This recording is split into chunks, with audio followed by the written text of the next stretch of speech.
Hey, hey, Blue Table fans! Welcome to BTP Studio Update Ramble Peasant Edition. Here, hold on. Yes, my lord. There's some lovely filth down here. I watched Hot Fuzz the other day, I think for the third time. And, oh man, even better with subsequent viewings. So, guys, this is going to be, and by the way, that's the third time I've done that update introduction. My camera keeps hanging. I've initialized it, so hopefully that will work out. And by the way, in case you're wondering, this is my little guide to what I'm talking about. Hey, it's raining in Utah today, and it is, it's perfect. As many of you may know from a short history of Gately, I grew up in Southern Oregon, the land of greenery and rain. And I gotta tell you, when it's raining a little, and that sky is just overcast, like a big light gray light box, I go outside and I'm like, and I feel right. And if it's like stormy and like really coming down, man, I stripped my underwear and I'm in the backyard. I just love it. I'm like, bring the lightning. And it's not incidentally, that may be why I'm keen on doing a dragon ogre army for Age of Sigmar. And of course, I'm running Beast Claws now. And as you may know, Beast Claws doesn't have a lot of entries in the list, and it's pretty boring to play them. But great starter army, and adding some things could really spice it up.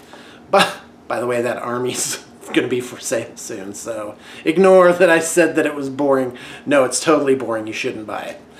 But great starter army. All right. Anyway, blah blah blah. Yeah. Okay, so as many of you may know, I have a post-divorce bonus baby. That was on purpose. And her name is Audrey. She's 2.5.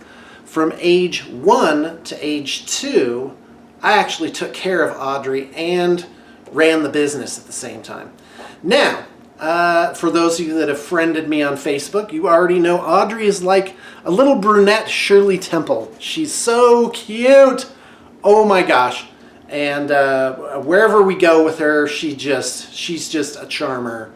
She's just adorable. Everybody loves her. She's really outgoing. She like smiles at strangers and just thinks everything's funny. Thinks everything's funny. Her mom and I were having let's say a discussion one day, and it was getting a little heated, and she runs up and she goes, blah, blah, blah, blah, blah, blah, blah, blah. And she's like, I'm part of this too. I'm making the same noises as you. And I'm like, awesome. This is perfect. That's good. By the way, her mom and I get along really well. So, you know, but it happens. All right. So anyway, yeah. Oh, speaking of which, I've been watching this show called Married at First Sight, and the premise is they get, like 150 men, 150 women, and these sociologists, these matchmaker types, and these people agree to be married and introduced at the same time. So it's like an arranged marriage, but when they show up, that's when they meet, is they show up at to get married, like legally actually married, and take a go at it. And it's an interesting show. And part of me is just like, run! It's not too late. You have your freedom. But then, sometimes when I think about that, I'm like, well, you know what, Sean? You don't know what the deal with other people is. So cool your jets. And that was then, this is now. So anyway, by the way, in case you're wondering what you're seeing here, it's a Stormtrooper under there. There you go. Nerds gone wild here. All right. So, yeah. So one of my fans in a comment, he's like, "Hey, talk about the divorce," because you may know I was married 20 years, 94 to 2014, and faithfully, I might add. And yeah, so I'm 4 years out now, and I am going to make that video and get it approved by my ex-wife before I publish it. Because what you say publicly, that matters. In fact, one important thing in our divorce, like as we sort of figured out how we were going to do it cooperatively, was that I was going to give her the narrative, and that people that we knew together, that she'd be able to tell them what happened, and then that way they wouldn't hear. By accident, they wouldn't hear two stories. And it's something people don't think about. They think about it kind of like they're just going to tear everything apart and they're trying to get in their two camps. It's like, no, I think the best thing to do for the man is to give up that narrative. And, you know, there's people that close to me where I sort of say how I view things and whatnot. But by and large, it's... I think it's wise. I think it's wise for the man to just let her have her way of sort of framing everything. Well, anyway, that's for another time. So back to Audrey. So Audrey, I get her home and we're in the kitchen and she's saying chaka chaka chaka chaka, and I'm like, what's going on? I'm like, honey, I'm really trying to understand you. I'm here to help. What is it that you need? What can I do for you?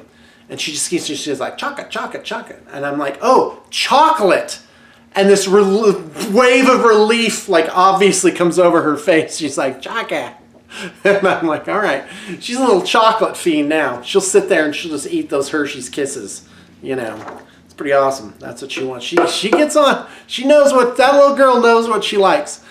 So, all right, there's that. The Orville is something I'm really enjoying. If you have Hulu, they're up to season 2, episode 10, and it is great. I'm just loving this show. It's really starting to come into its own, and I think that's typical. You know, shows tend to, you know, they get better as they go on. And so Blue Table Painting is currently in season 16, and going strong, actually. Looking good. Makes me happy inside my heart. And of course, I've had to come to terms. Well, if you do something that long, let me tell you, you're going to have to come to terms with it. Be like, am I going to do this forever? Do I like doing this? How do I want to go about it? What is it that I want it to be? And so I've had time to sort of explore different business models, and the current model, I gotta tell you, it's my absolute favorite one. It's great. Super low stress, as low stress as being an entrepreneur can be. Got about 8 packages to pack up right now. By the way, I've got a special going, and it's turning into one of those ongoing specials. It's something I really hope takes off. It already is. I already have several people signed up for it. It's called Aspiring Warlord, and I'm going to put the link in the liner notes, and you should really check it out, because it's not just like a sale or you know, something temporary.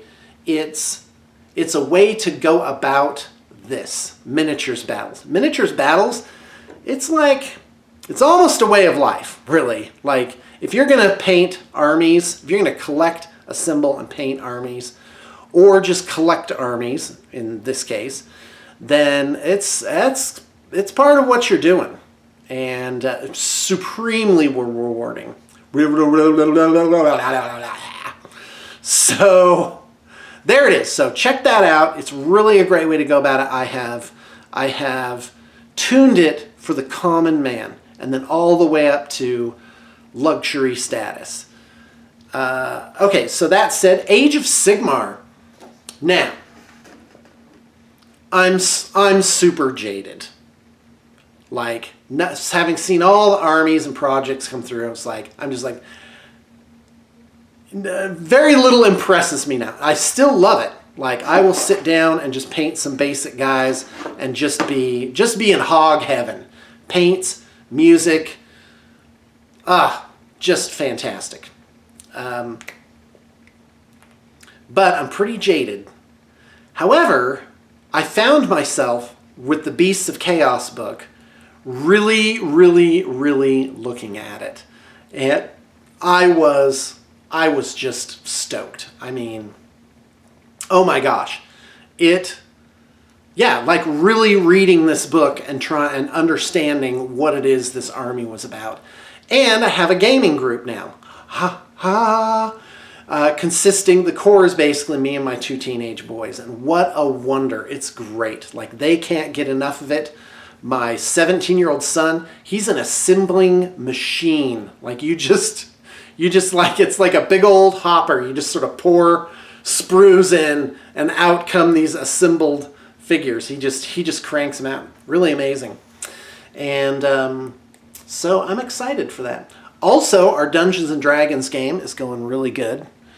We are on session 21 this weekend, and actually they've kind of won.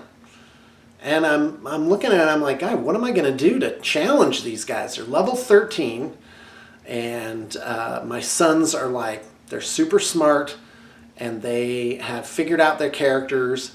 The other player, the youngest player, is my 10-year-old daughter, and they help her sort of like figure out what it is that she's doing. And of course, all miniatures. I've really been working hard on getting my miniatures collection going, and I'm pretty excited for it. So I've been looking around at my resources, and I'm like, okay, what's the next thing that's going to challenge this group?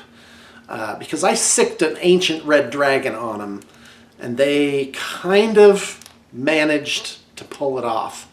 And I was like, ugh, all right, maybe 3 ancient red dragons will do it. Oh, speaking of which, I wanted to show you something. This is our last segment. Behold, Kang! This is a model put out. It's about 1.5 feet, almost 2 feet from stem to stern. And this is a model put out by Cool Mini or Not. It's not in production anymore as far as I know. And I just absolutely love it. I've been saving it for a while. Did I show you this already? Am I going to feel dumb? Anyway, it's a great model. It's been put together really great by Tom. He did a really good job on it. So I'm going to paint that up when the weather gets better and see if anything happens. See if this will challenge what an elder worm red dragon. What up now? All right, guys. Thanks for tuning in. I really enjoy doing these studio updates. And in fact, if you go back, you'll see me at age, what is it, like 38, for making videos in 2007 on my PowerShot A70 that only would record for 3 minutes. So, and not great quality.